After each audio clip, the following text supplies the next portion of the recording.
Então você pode perceber que essas coisas que eu estou falando aqui, elas estão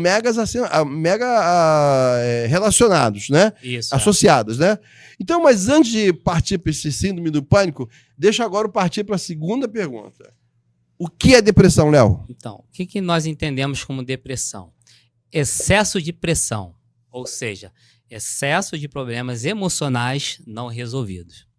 Dá exemplo. Vou dar um exemplo. O Douglas perdeu o pai. Imagine que coloca essa perda do pai, tu não conseguiu resolver emocionalmente, coloca aí 10 quilos nas suas costas. Aí o Douglas brigou com a esposa. Foi mais de 10 quilos nas suas costas. Aí tu não resolveu aquilo. Douglas perdeu o emprego, emocionalmente está abalado, não resolveu, botou 10 quilos nas costas. Então são excessos de problemas acumulados emocionalmente. Aí morreu o passarinho, né, lá do Douglas, entrou em depressão.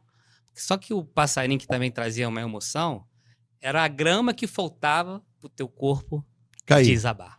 O passarinho era uma coisa que não tinha tanto significado. Mas é a graminha que faltava para... Ou encher o copo. Entendi. Entendeu? Então, depressão, excesso de problemas emocionais não resolvidos. Então, excesso de cobrança pode gerar depressão?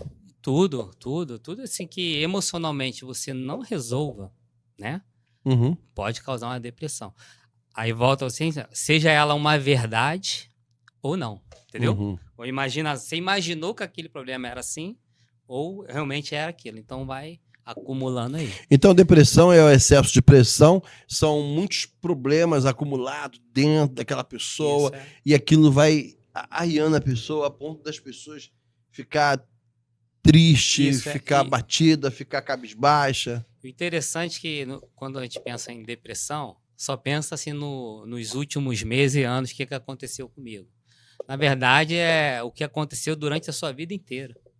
Emocionalmente está ali pesando, chega uma hora, pode estourar, entendeu? Uhum. Então a pessoa não sabe emocionalmente lidar com aquilo, e o inconsciente está o tempo assim, ó, você tá com problema, aí a graminha que faltava para a pessoa desabar.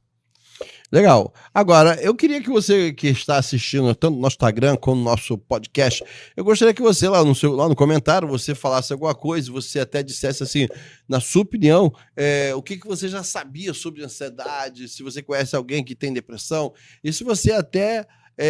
quem sabe você está vivendo isso, né?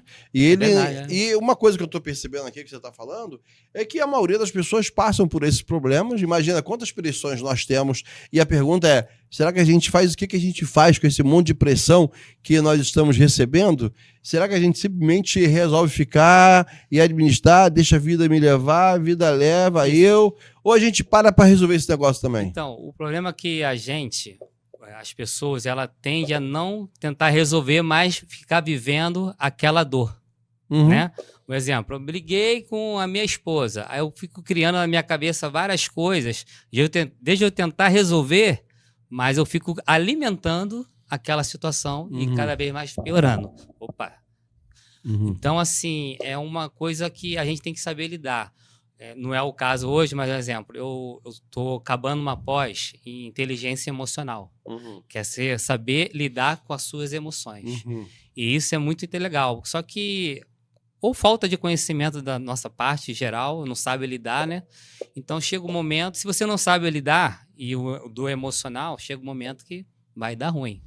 Então, assim, uma sugestão que eu dou para todo mundo, aprenda mais sobre inteligência emocional. Que é saber lidar com as nossas emoções e também saber lidar com as emoções das pessoas. Agora, a pergunta que eu faço, você, pela sua experiência, são mais mulheres ou mais homens que entram nesse processo depressivo? Tanto ansiedade quanto depressão, você já tem alguma pesquisa que fala sobre isso? Então, eu creio que todo mundo, não existe diferença, mas o que mais procura ajuda é a parte feminina. As mulheres procuram. O homem ainda tem muito preconceito, não sei explicar isso, que, por exemplo, as pessoas que me procuram, botar aí que 70%, 80% são mulheres. Então, não sei se a mulher prefere resolver ou o homem tem esse preconceito, porque, como eu disse, quando se fala do emocional, igual você falou no início, as pessoas têm, não, vão me chamar de maluco, eu não preciso de um terapeuta. Não.